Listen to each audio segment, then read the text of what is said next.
Hey guys, what's cracking? It is Krakenation, and we are coming at you guys to bring back and revive the Team Building University. This has long been one of, if not probably definitively, my most successful series. And I go back and I look at my videos from back then, and I realize that the quality of the video was not only pretty low, and I was really new to my whole kind of YouTube video making experience. So my editing was poor, my practice was poor, my speech was poor, my quality of sound and video was poor, but also just the information contained in those is outdated, and a lot of the times isn't information that you can readily apply in the future. So the goal of me reviving Team Building University is to kind of give you guys a chance to have access to a series of video information that you can move forward with from here that does a lot better job, hopefully, of just being useful long term for people, because again, those old videos just seem like they got outdated really quickly. And so with these videos, my goal was to just provide you with material that can move forward onward into the future and still be relevant, unlike these current ones. So some of the stuff we're going to talk about today is in regards to the meta as it exists today in 2019, but I hope that a lot of the information in here will stay relevant throughout metas and generations of Pokemon, so that it will continue to be something that people can come back to. So without further ado, today we're going to be talking about defensive walls. And as you can see, we've got a couple of defensive walls just kind of chilling around in the background here. So without further ado, let's hop right into it. So first up, we have to ask ourselves, what is a defensive wall? A defensive wall is any Pokemon that is used to stop your offensive pressure. And actually, let me just get my webcam going here. There we are. All right, here I am. So first up, a Pokemon that is used to stop any kind of offensive pressure and momentum. And so these are terms that I've tried to define in the past, and again, didn't do a great job, so maybe I'll revisit that. But these are Pokemon that are used to stop offensive pressure and momentum, first and foremost. That is their primary goal as a defensive wall on a team. And what does that mean? What do pressure and momentum mean? Well, I'm going to try to talk about that a little bit here. Pressure is a Pokemon's ability for Pokemon to offensively beat another Pokemon. That means if I have my, let's say, an Aerodactyl in on a Talonflame, for example, my Aerodactyl is the one exerting pressure. Only really one Pokemon on the field can exert true pressure at any given moment. So the Pokemon that beats the Pokemon in front of it one-on-one will be the person who has pressure on their side. So if you have a Pokemon that, for example, beats a lot of Pokemon one-on-one on your opponent's team, you'll hear a YouTuber maybe saying that Pokemon exerts a lot of pressure on this person's team. And that's what these defensive walls are for. They are first and foremost to stop these offensive pressure and win one-on-one matchups in most situations, so that your opponent's pressure does not get out of control. Second up, pressure kind of goes into something that feeds into something called momentum, which is the exertion of pressure that forces one person to make a certain play. And momentum is kind of complicated, and if you watch games, you're going to see people talking about it a lot. But really what momentum is the player that's playing moving forward and the person that's playing on the back foot. The person that's playing on the back foot is usually doing so because their opponent's pressure, opponent's ability to beat a Pokemon one-on-one has forced them to make a switch or make a certain style of play or play in a certain style of way, and that therefore the person who's winning that one-on-one matchup has momentum on their side because their pressure is forcing them to do so. So again, if a defensive wall is able to stop pressure, then it is effectively probably also stopping momentum on your opponent's side, and that's the goal of defensive walls, is to stop this pressure and momentum. So I hope that was helpful to you guys and was able to help you guys understand a little bit more about competitive Pokemon in that sense. So now we're going to talk about two main defensive wall archetypes. And when I say defensive wall, I want to clarify that I mean both defensive and specially defensive. So we're going to tackle both examples. Both Pokemon are obviously very similar, and just in regards to they beat either physical attackers or special attackers. Very few Pokemon are able to reliably beat both. Those that are probably things like Toxapex, Ferrothorn, and we'll get into those. There are mixed walls, and obviously if you have a Pokemon that you feel is a mixed wall, we'll talk about that. But for now, we're just going to be talking on the two main defensive archetypes, being both physically defensive and specially defensive. And these are true walls and defensive tanks. So a wall, we're going to talk about both of these in depth, but we have true walls and defensive tanks as two real branches of the defensive wall category. So first up, we're going to talk about the true defensive wall. And so a true defensive wall is a Pokemon whose primary job is stopping offensive pressure, like we just talked about. And so this is really important because in this regard, these are all that these Pokemon are here to do, is they literally are only there to stop your opponent's Pokemon one-on-one. So that means that applying your own offensive pressure is usually secondary or non-existent because your Pokemon are so heavily focused on being defensive that they really don't have room or don't have the stats or the move pool to be offensive in return. And we're going to talk about some Pokemon that are like this. But so qualities of defensive wall, therefore, are going to be really good, relevant defensive stats. When I say relevant, I mean regarding the type of wall that you want to be. So if you're trying to have your, let's say, your Ferrothorn be a defensive wall, a physically defensive wall, you're going to want to make sure that your Ferrothorn, which it does, has really good physical defense naturally. And then also you're going to want to invest into your physical defense in that situation. But if it was a special wall, you would do the opposite, obviously. So that's stuff to keep in mind, but you're going to want good, relevant defensive stats. Next up, a sufficiently defensive typing is key. Not all Pokemon are going to have great defensive typings, but what kind of separates really great walls from good walls, decent walls, bad walls, is a lot of times something like defensive typing. Because if we look at something like Ferrothorn, a Pokemon with access to not very reliable access to recovery, but a fantastic defensive typing in Steel Grass with only 2 weaknesses, one of which fighting is still oftentimes doesn't hit it that hard. Only 1 4x weakness that you can really take huge advantage of. That means this defensive typing is excellent, really, really, truly excellent. Same thing goes for something like Chansey with only 1 weakness. But so the thing we need to keep in mind is that there are other Pokemon whose defensive typing might not be as good, and that's when you start looking down meta and tier lists. Because if we get something like Avalugg on paper, if we didn't look at its typing, has the tools to be a fantastic defensive Pokemon. And oftentimes, in my opinion, it is.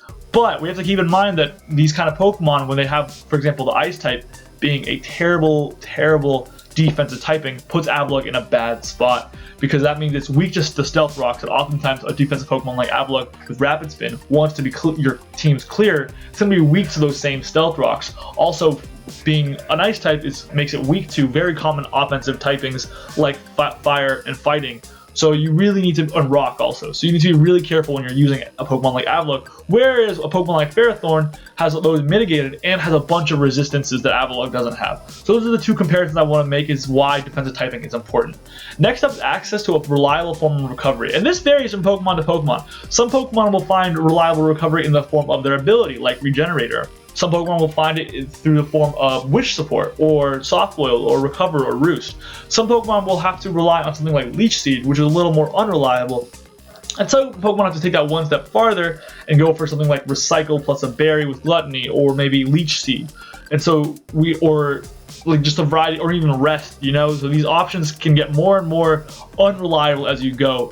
So the most unreliable form of recovery that almost all Pokemon have access to being Rest. But not every Pokemon wants to use Rest, trust me.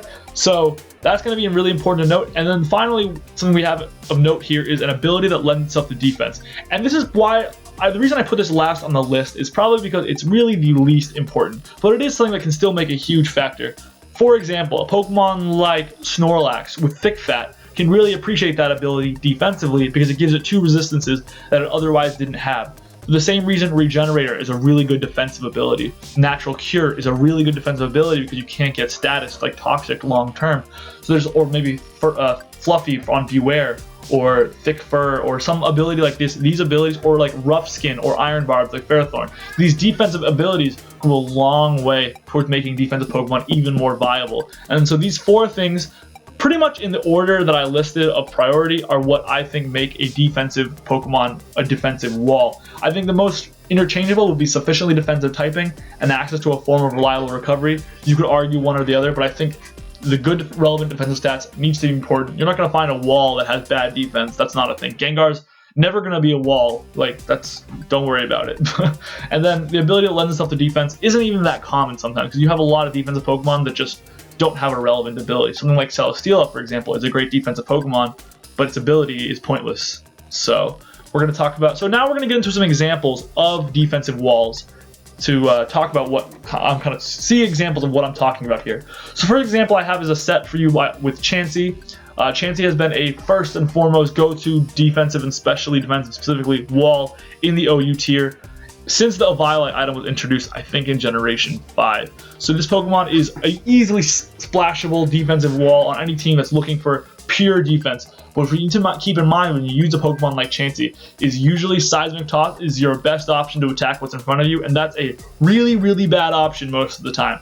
So you're going to be really hard pressed with Chansey to create any offensive pressure on your own. But that's not what Chansey is for, keep in mind. Chansey is a true defensive wall. So making your own offense is not a priority. Your priority is to stop your opponent's pressure. And this Chansey set will do a fantastic job, especially against special attackers that don't have, I mean, even Focus Blast from Zard Y usually doesn't 2-hit KO Chansey. So you're going to have a lot of times where this Pokemon will be able to hard stop Pokemon in front of it, being what a defensive wall is and does. So I think this is a terrific example.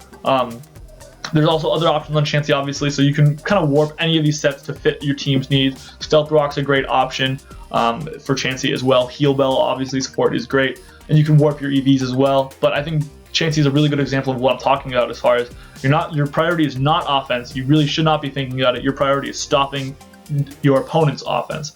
So next up, we've got another example for you guys, and that's going to be Toxapex. And Toxapex is another Pokemon that's like Chansey, not very good at offense, but has some offensive capability as far as Scald goes, but it's not its priority. Scald is very weak off Toxapex and won't be doing a ton of damage. Yes, burns are nice, but first and foremost, your priority is to recover and put toxic status on the field. Toxic Spikes, Baneful Bunker, creates status problems for your opponent. Just sit and wall and be fat. Click Scald, slowly maybe chip your opponent down, but really your goal is to just stand there and be fat and stop their offensive pressure.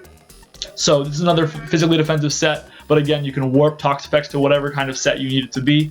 So I think this is another really good example of a mon that doesn't really focus on offense for a good reason. It needs to be defensive, and that's its main role. So I've got some other examples here, and those are Pokemon like Ferrothorn, Mega Sableye, Alomola, Gligar, Cresselia, and Mandibuzz. There's obviously countless other possibilities and examples, but I think these are some really good ones that people know well, and I think also can give you an idea of other direction you can go when you're looking for defensive walls. I'm not going to get into each one of these or this video would get way too long, but next up, we had talked about the true defensive walls. Now we're going to talk about defensive tanks. And a defensive tank is a Pokemon whose primary job is to slow offensive pressure. Now notice how I didn't say stop here, I said slow. Applying your own offensive pressure is an option in some situations with defensive tanks. A lot of times these Pokemon can get a kill on an opposing Pokemon thanks to usually a relevant and not awful offensive stat or a good move they have access to, some combination of the two. These Pokemon usually don't lose you all offensive pressure when they touch the field. Whereas something like Chansey, for example, when Chansey's on the field, your offensive pressure, your ability to exert it is done. Like it is gone. You are not exerting offensive pressure. You are just stopping your opponents. So qualities of defensive tank are, like I just kind of outlined, offensive capability to not lose all offensive pressure. And then you have some defensive traits that are all similar to the ones I talked about in defensive walls. But because you have offensive capability, a lot of times it's going to be a trade-off. So you might not have as much bulk, or your the ability might not be as good, or you might not have access to reliable recovery, like we'll see. So these are kind of a trade-off, and that's all Pokemon is at the end, is a trade-off, what for what. So that's what we kind of look at when we look at defensive tanks. But let's get into the first example, and that's Celesteela. And I think Celesteela, especially defensive set, is a really good example of a defensive tank. Celesteela can hit opposing Pokemon pretty hard with Heavy Slam. Earthquake's nice for coverage, but at the end of the day, its main job is to be a defensive stopper to a lot of Pokemon that OU tier, like Landorus Therian, for example. And you can click Leech Seed, Protect, Heavy Slam, and just really sit fat and pretty in front of stuff. But if it comes down to it and you need to click a Heavy Slam, you're probably going to be doing at least a 3-hit 4-hit KO to most Pokemon. And it has the bulk to take back. I mean, sometimes Celesteela's going to 2-hit KO some things that are weak to steel types or very light. So it's really cool that Celesteela is able to do that and also not cost you all your offensive pressure. And I'm personally a big fan of defensive tanks. I run a lot of teams that use them a lot, both defensive and offensive tanks that I'll get into in another video. But I think this is really important to note that defensive tanks exist as Pokemon that can sit, be fat, but not lose you pressure. For example, the reason Celesteela struggles as a true defensive wall is because it doesn't have access to reliable recovery. Now, Leech Seed plus Protect plus Leftovers actually gets really close to being reliable recovery, which is really what makes Celesteela so good. But I don't hesitate to call it that, and this set really fits more into the defensive tank archetype. For our next example, we've got Gliscor. GLISCOR with Toxic Orb and Poison Heal just can recover monstrous levels. And now I've slapped together a random defensive set here, but oftentimes you're going to see this set run Protect instead of maybe like something like Substitute or instead of Roost. So you can just kind of sub-protect and stall out your opponent with your toxic damage. So this set can beat a lot of teams really, really well. It's a really good defensive Pokemon. And again, notice how when I talk about this Pokemon, I say that it beats Mons. Now, that's pretty key to note because this Pokemon can't offensively beat Pokemon. Earthquake off GLISCOR does do really, really decent damage. Toxic sub-roost stalling is really, really effective at stalling out your opponents as well. So that's really worth noting is that this is a Pokemon that, again, doesn't lose you offensive pressure because just by being in. You can still click an Earthquake and still get a lot of chip on something. And so I like GLISCOR for that reason. But now, there are obviously more examples of this, and I think I've gotten into a lot of them, and it's really important for me to leave you guys with, now that I've given you some sets and some advice, to leave you guys with a checklist moving forward that you can use when you're looking at defensive Pokemon and evaluating them as a Pokemon to put on your team or to build around. So we're going to get into this thing I call the defensive wall checklist, and I'm going to have one of these in every video, but here's what we're going to do. We're going to go down a list of questions, and if a Pokemon checks off a few of these boxes, that means you can start to consider it for that role. So first up, like we talked about, this also works as a nice summary, to be honest. Does this Pokemon have a good amount of relevant defensive stats? So we talked about this. This is key. This is crucial. This is maybe the most important thing for all of these Pokemon. And if you answer no to this question, this Pokemon is not a defensive Pokemon. Like, some Pokemon get all the other things on this list and just should not be a Pokemon that is a defensive wall simply because their stats don't support it. So you got to keep that in mind. Next up, does this Pokemon have a good defensive typing? Is this Pokemon Avalugg or Ferrothorn? You know what I mean? Like, does this Pokemon have a typing that lends itself to naturally having a lot of resistances, few weaknesses? Or does it have a typing that makes it tough to switch in on rocks or tough to take a lot of offensive typings that are very common? So those are things you have to keep in mind. Does this Pokemon have access to a reliable recovery move? So is this Pokemon going to be able to click Recover or Soft Boiled or Wish and heal back up reliably? Or is it going to have to rely on its leftovers and therefore kind of have to sit and use Protect or some Leech Seed or something? So that's going to be really worth noting when you're trying to make it. This is going to be maybe the most key question, this and the last question on here, with the most key question in deciding whether your Pokemon will be a defensive wall or a defensive tank. So finally, the fourth question we have is, does this Pokemon have an ability that helps defensively? Again, something like Rough Skin or Iron Barbs versus Beast Boost on Celesteela. These are things you're going to have to think about. Natural Cure is really good. Regenerator. When you're looking at evaluating Pokemon as a defensive option, these are things you need to think about. And finally, like I was talking about, when deciding whether you have a defensive wall or a tank on your hands, does this Pokemon have some degree of offensive capability? And that can, again, be in the form of an ability that makes its attack stronger, be in the form of a really powerful move like Heavy Slam from Celesteela, that while Celesteela might not have the highest base power to fire off attacks with, it does have very, very high, the highest base stat, I should say, rather. It does have very, very high base power, like on Heavy Slam, hitting with 120. Same thing with GLISCOR. Not the highest attack stat, pretty good, but it has Earthquake, stab, powerful move that with a wide amount of coverage.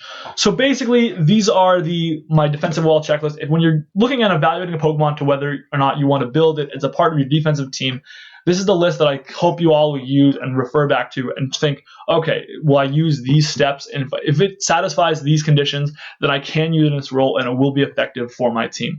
So let me know what you guys think of this video. I really tried to make this a little more in-depth and more thought-provoking and more hopefully sustainable for future generations of Pokemon than my old Team Building University series. So I'm excited that this series is coming back. Let me know if you're excited. Let me know what you want me to do next in this series. And until next time, I will see you guys later. Krakenation out.